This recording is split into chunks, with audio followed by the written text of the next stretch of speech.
A manchete é: fundador e herdeiro das Casas Bahia são acusados de crimes sexuais gravíssimos. Essa revelação está numa reportagem da Agência Pública, um texto muito completo, repleto de depoimentos e que é um trabalho em conjunto, envolvendo vários jornalistas. A gente vai dar destaque a isso aqui no Meteoro por uma razão muito simples. Você já deve ter reparado que a Casas Bahia é um anunciante muito frequente na mídia comercial. Não tem intervalo da TV aberta que não tenha lá um anúncio da Casas Bahia.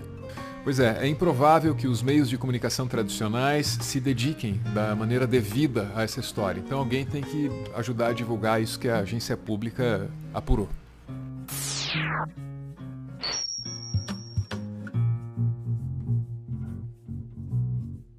Talvez você não saiba, mas a Casas Bahia bem que poderia se chamar Casas Polônia, porque foi lá que o fundador da rede nasceu. É verdade. Ele, inclusive, sobreviveu à Segunda Guerra Mundial, passou por um campo de concentração. Depois dessa experiência, era de se esperar que ele deixasse o país dele e viesse para algum outro lugar, o Brasil. E foi assim que o fundador da Casas Bahia, Samuel Klein, chegou ao país e se estabeleceu no estado que hoje dá nome à rede dele. E aí vem a história clássica de empreendedorismo. Ele começou do nada, foi trabalhando, foi se esforçando, foi acumulando e um dia ganhou esse título, Rei do Varejo, que é como ele foi chamado. Acontece que a imagem desse homem acaba de cair por terra, o que deve provocar uma grande desilusão em todos aqueles que o celebraram como um exemplo a ser seguido. Como e por que essa imagem foi destroçada? Destroçada merecida e tardiamente, eu diria. Como e por quê? É o que você vai descobrir daqui a pouco.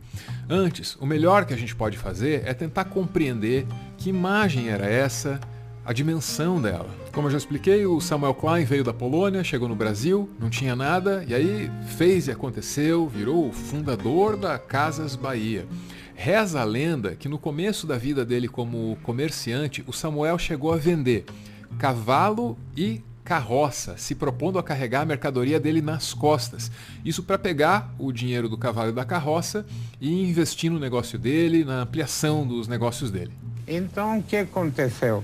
Eu vendi charrete e cavalo e entreguei cocheira e eu e o menino fomos carregar a mercadoria nas costas a pé, até eu conseguir levantar meu faturamento. São histórias assim que fizeram o Samuel Klein ser celebrado no mundo empresarial como o self-made man, como o imigrante que chega por aqui e ajuda o Brasil a se desenvolver.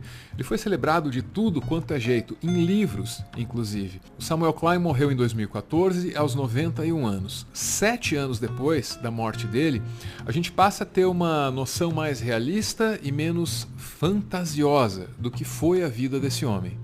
Como assim? Bom, esse vídeo aqui, em que o Samuel oferece uma festa para 150 amigas, esse vídeo aqui deve ajudar a dar uma noção.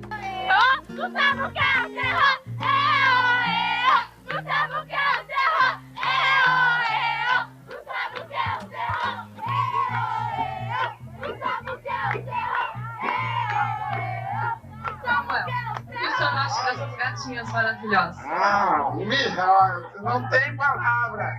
Nesse ponto, você pode me tomar por moralista e você pode me dizer que uma festa com 150 amigas não é nada demais. Se for esse o caso, espera para ver o que vem na sequência. E é nesse ponto que eu já começo a recorrer à reportagem da Agência Pública que eu mencionei no comecinho desse vídeo. Entre outras histórias, essa reportagem conta o caso da Karina. Quando a Karina tinha apenas 9 anos, ela foi avisada pela irmã mais velha, que tinha 12, de que ela poderia ir até a sede de uma determinada empresa para falar com um determinado empresário, que daria a ela um dinheirinho e, quem sabe, até um tênis. Talvez para você isso não pareça nada, mas para Karina era muito, porque ela não tinha nenhum calçado. Ela usava o tênis da irmã, então quando uma saía calçada, a outra tinha que sair descalça. A irmã da Karina até tentou avisar ela do que aconteceria uma vez que ela encontrasse esse tal empresário, só que ela não deu assim uma dimensão exata da coisa, porque quando a Karina chegou lá, ela descobriu que era tudo muito, muito pior. E olha, eu espero que você esteja lendo o que está aí na tela, que é para me poupar de ter que dizer isso em voz alta, por favor. Enfim, você poderia imaginar que depois de passar por isso, a menina jamais voltaria à sede da empresa, jamais voltaria a passar por aquilo. Acontece que a gente está falando de uma criança de 9 anos, que até consegue entender o que é andar descalça e machucar os pés por causa disso, mas que nem sempre consegue compreender o que é um abuso sexual. Então a Karina voltou à sede da empresa, voltou a encontrar o Samuel Klein e aí as coisas ficaram feias mesmo. Nesse ponto eu preciso ressaltar um detalhe, que é um detalhe, mas é um detalhe assim medonho, doentio, asqueroso. Esse homem fazia o que fazia na sede da empresa dele numa cama hospitalar, num quarto assim mocado ao lado do escritório dele. É claro que esse não era o único lugar em que ele abusava das crianças. Ele também costumava fazer isso em mansões, em prédios, por aí. Está lá na reportagem da agência pública. De volta ao caso da Karina, vai. Esses abusos, eles ajudaram a desestruturar completamente a vida dela. Ela que já vinha de um lar onde ela sofria agressões físicas. O que acontece é que a Karina ficou presa nessa relação que era pra lá de abusiva. E foi assim, ela se envolveu com o Samuel Klein até o ano 2000. E nesse ponto você até poderia colocar a história em descrédito. Só tem o relato de uma pessoa, então qual é o valor disso? Bom, vamos lá dar uma lida no texto, vai. Karina não teria sido a única a ser aliciada e explorada sexualmente por Klein. A Pública ouviu mais de 35 fontes, entre mulheres que o acusam de crimes sexuais, advogados e ex-funcionários da Casas Bahia e da família. Uma outra fonte dessa reportagem se chama Renata. O relato dela é tão ou mais chocante que esse relato da Karina que você acabou de ouvir aqui. Até porque mostra um Klein já na terceira idade fazendo essas mesmas coisas. Renata contou à polícia que em outubro de 2008 foi à casa da praia do empresário em Angra dos Reis. Ela teria viajado com Samuel e seu piloto particular no helicóptero do empresário. À noite, foi chamada para uma conversa no chalé que o fundador da Casas Bahia ocupava. Do lado de fora, havia aproximadamente 12 seguranças. Dentro, um enfermeiro teria acabado de aplicar uma injeção de Viagra no empresário, que na época tinha 85 anos. O restante do relato da Renata eu vou deixar de ler porque é muito forte, é de embrulhar o estômago e não dá para fazer isso aqui no YouTube, é por isso que eu sempre digo que vídeo nenhum substitui a leitura da reportagem. De qualquer jeito, o que fica claro nesse texto é que o Samuel Klein usava a estrutura da Casas Bahia e toda a riqueza dele para aliciar menores, geralmente em condições vulneráveis, o que denota assim alguma covardia. E aí ele levava essas meninas para onde quer que ele estivesse, o que inclui uma casa como essa aqui no Guarujá, por exemplo. E olha, não é como se essas práticas do Samuel Klein fossem assim um grande segredo. Longe disso. Familiares de algumas das meninas sabiam disso e lucravam com isso. Também havia funcionários muito próximos ao Samuel que tinham noção do que estava acontecendo. De volta para o texto, vai. O empresário teria organizado um esquema de recrutamento e transporte de meninas com o uso de seus helicópteros particulares, que teria contado até mesmo com a participação de seus funcionários, para festas e orgias acobertadas com pagamentos às meninas e familiares com dinheiros e produtos das lojas espalhadas pelo país. E ainda tem mais. Josilene, que obviamente é um nome falso, que foi gerente numa loja da Casas Bahia na Vila Diva, zona leste de São Paulo, entre 2005 e 2008, contou à Pública que tanto Samuel quanto Saul Klein, Saul é o filho do Samuel, os dois usavam o caixa das lojas como parte dos pagamentos dessas meninas e mulheres. De manhã tocava o telefone. Aqui é da parte do Dr. Samuel ou do Dr. Saul e precisa separar tanto para o final do dia. Então a gente ia no caixa, conversava e as caixas iam separando o que entrava em dinheiro.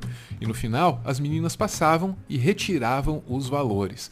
A Josilene também contou para a agência pública que as meninas chegavam no caixa com bilhetes. Bilhetes com anotações do próprio Samuel. Ali estava escrito que produtos ou quanto dinheiro elas deveriam levar da loja. E como a Josilene lidava direto com essas pessoas, ela pode confirmar, e ela confirma, que havia sim menores de idade no meio disso tudo. E pior, algumas delas chegavam acompanhadas das mães. Pois é. E isso acontecia em várias lojas, porque os funcionários mais próximos do Samuel, eles aliciavam essas meninas nas mais diversas regiões.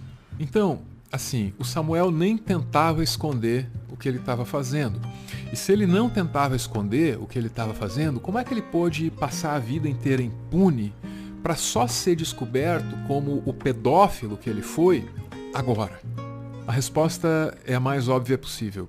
Dinheiro. Samuel Klein abafou os crimes, firmando acordos judiciais, hoje arquivados sob sigilo nos escaninhos do judiciário, com as denunciantes que buscaram indenizações depois de adultas. O fundador da Casas Bahia ainda teria se beneficiado da morosidade de ao menos 3 inquéritos criminais abertos para apurar crimes dessa natureza, nos quais se esquivou das citações judiciais sem que fossem tomadas medidas mais enfáticas pela Polícia Civil ou pelo Ministério Público de São Paulo, até levá-los à prescrição.